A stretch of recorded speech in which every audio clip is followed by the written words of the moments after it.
Right now, there are camper vans listed at $90,000 that are genuinely worth $74,000, and buyers are signing the paperwork happily without ever realizing what just happened. Whether you're looking at a Mercedes Sprinter conversion, a Winnebago Travato, or a Storyteller Overland build, this is happening across all of them. In 2026 specifically, the gap between what sellers are asking and what these vehicles are actually worth has never been wider. By the end of this video, you'll know exactly why that gap exists, where the money disappears, and how to make sure you're in the 35% who don't pay the penalty. Let's get into it. Part 1. The market is lying to you right now. Here's what's actually happening in the campervan market in 2026 that most buyers never see coming. Between 2020 and 2022, van life demand went vertical. Manufacturers couldn't keep up. Dealers had 12-month waiting lists on Sprinter builds, Class B motorhomes, Heimer and Airstream Interstates, across the board. People were paying over MSRP. $5,000, $8,000, $10,000 markups were standard, and buyers paid it because inventory simply didn't exist. Then the market corrected hard. By late 2023, used inventory flooded back in. Buyers who overpaid during the boom started selling. Rental fleets offloaded in bulk. New builds started sitting on lots. But here's the problem. Prices didn't fall uniformly. Some segments dropped fast. Others held artificially high, and that gap between what the market is asking and what the market is actually clearing is exactly where overpayment lives right now. There are campervans listed at 2022 peak pricing, sitting next to nearly identical units at current fair market value, sometimes on the same website, sometimes at the same dealership. The only difference between the buyer who pays $90,000 and the buyer who pays $74,000 is how informed they walked in. Most buyers aren't informed. They're emotionally invested. They've already imagined the route. They've mentally moved in. And that emotional investment is worth exactly $15,000 to a dealer who knows how to read it. Part 2. The specific mistake and why it's invisible. The mistake isn't buying the wrong van. The mistake is using the wrong reference point to evaluate price.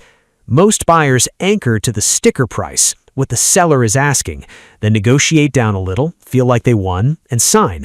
But the sticker price is not the market price. It's where the negotiation starts. Market price is determined by real recent sales data, competing inventory, days on platform, and mechanical condition relative to model year standards.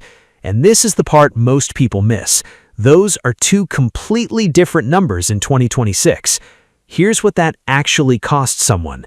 A buyer I spoke to recently paid $92,000 for a 2020 Sprinter built.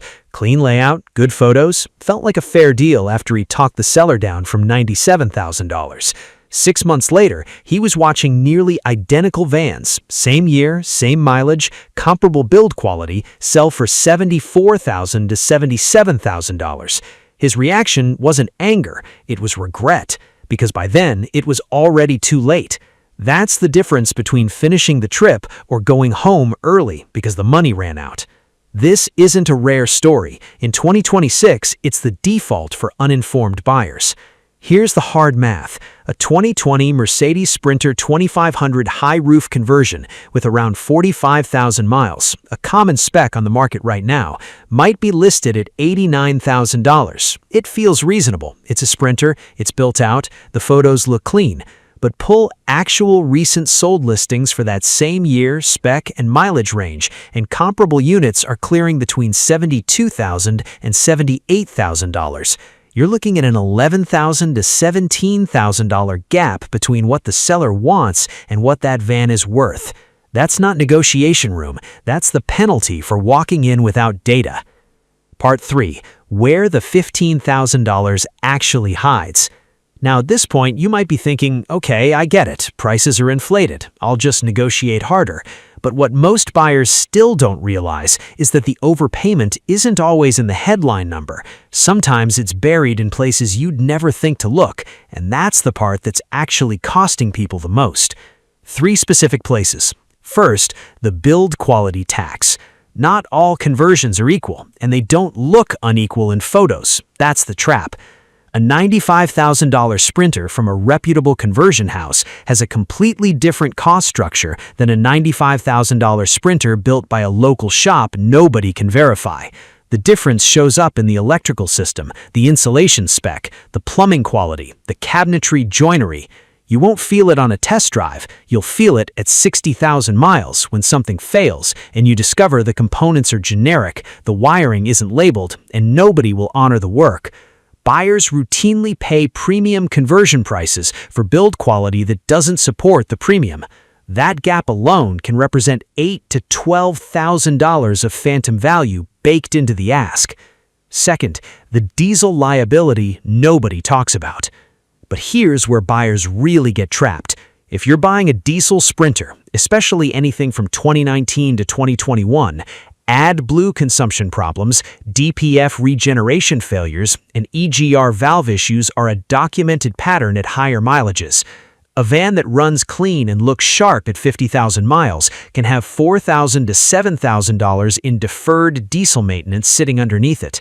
Smart buyers price that in before making an offer. Uninformed buyers discover it 6 months later and pay in full. And third, the depreciation curve trap. This one is counterintuitive and it catches people off guard every time. Buying new isn't always more expensive long-term. Buying a 2 or 3-year-old van at near new pricing, which is extremely common right now, is often the worst move in this market. Here's why. A 2024 model year Sprinter conversion or a new Winnebago Travato hits maximum depreciation in the first 24 to 36 months. If a private seller bought new in 2022 and is now selling in 2026, that van should be priced to reflect 4 years of depreciation. Most sellers anchor to what they paid. They're not deceiving you. They genuinely believe their van held value.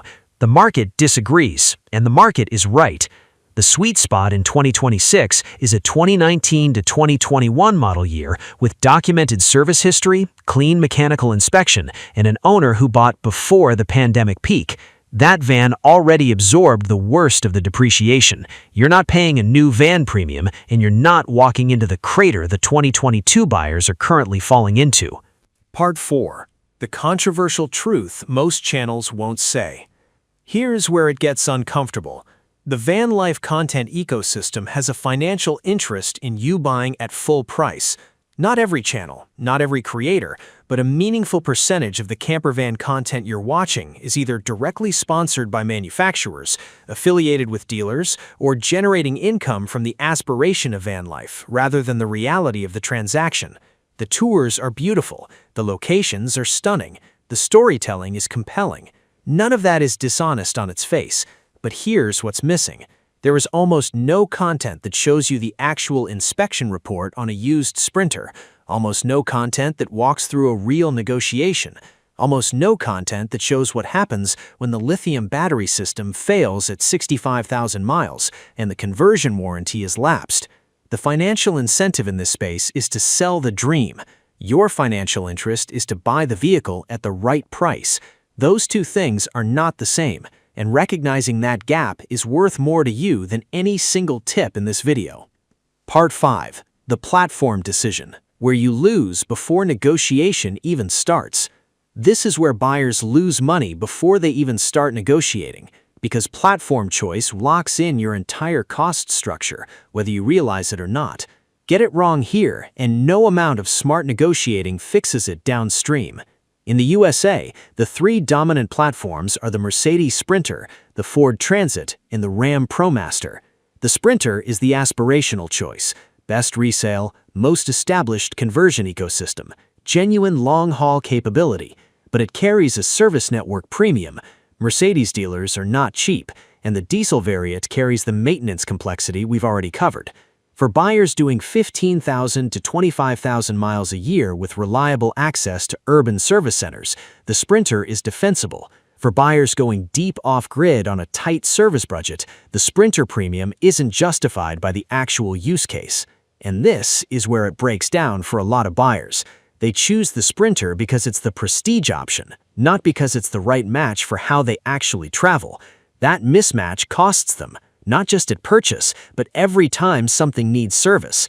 The Ford Transit High Roof is the most undervalued platform in the current market. Broader service network, lower parts cost, the 3.5 EcoBoost gasoline variant sidesteps diesel complexity entirely. Comparable transit conversions are consistently selling $10,000 to $18,000 below equivalent Sprinter builds. For buyers who want 80% of the capability at meaningfully lower cost, the Transit deserves serious consideration that most van life content never gives it. The Ram ProMaster, essentially a Fiat Ducato adapted for the US market, is the front-wheel drive outlier. Lowest price point, widest interior, weakest resale. Legitimate for stationary or slow travel use, but buyers who expect a discount Sprinter experience tend to discover the resale disadvantage at exactly the wrong moment. In Europe, the Fiat Ducato and Volkswagen Crafter dominate the Class B conversion space. The Ducato is the volume platform. Parts are everywhere, labor is accessible. The Crafter delivers tighter fit and finish at a higher cost. For European buyers, the Ducato's service ecosystem is a practical advantage the purchase price alone doesn't capture. Platform choice is not a brand preference decision. It's about matching the mechanical reality of the vehicle to your travel pattern, your service access, and your total cost of ownership over a realistic horizon. Part 6. How to actually not overpay. The exact process. Here's the process smart buyers are using right now. Not theory, the actual steps. Step 1. Pull 15 to 20 comparable recent sold listings before you look at a single active listing. RV Trader, Outdoorsy sales data, Facebook Marketplace completed listings, bring a trailer where applicable. You want to know what these vans are clearing for, not what sellers are asking. In 2026, those are two very different numbers. Step 2. Get an independent pre-purchase inspection before you commit to anything. On a diesel Sprinter, that means an independent Mercedes specialist, not a general RV shop, not the selling dealer. Budget $200 to $400. It is the highest ROI spend in the entire transaction, every time. Step 3. Separate the van from the conversion in your evaluation. The platform has market value based on year, mileage, and condition. The conversion has value based on build quality, component brand, and remaining useful life. Many sellers price as if a premium interior automatically adds $25,000 of value. The resale market rarely supports that math. Step 4. Use time as leverage. The most powerful negotiating position in this market isn't your offer, it's your patience. Vans that don't sell in 30 days start drifting towards price reductions. Past 60 days, sellers are highly negotiable. Motivated sellers, relocation, financial pressure, upgrading, negotiate differently than sellers testing the market.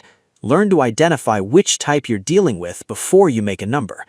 Step 5. Negotiate the final price, not the discount off asking. The asking price is irrelevant. Your anchor is the market data you pulled in Step 1. Open below it, let them move towards you. A realistic first offer on an $89,000 listing, where market comps are at $75,000, is $68,000 to $71,000. That's not insulting, that's informed. There's a significant difference. Part 7. Who should buy now and who should wait? Buy now if you find a pre-2022 unit with documented service history, priced below current market comps, with a motivated seller and a past independent inspection. That combination is genuinely available in 2026, and it represents the best value window this market has offered in 4 years. Wait if you're being pushed into a timeline that doesn't serve your research process. Wait if you haven't pulled comparable sold data. Wait if the only inspection on that vehicle was done by the seller or their preferred shop. Wait if the emotional pull of a specific van is overriding your analysis of whether the price is actually defensible.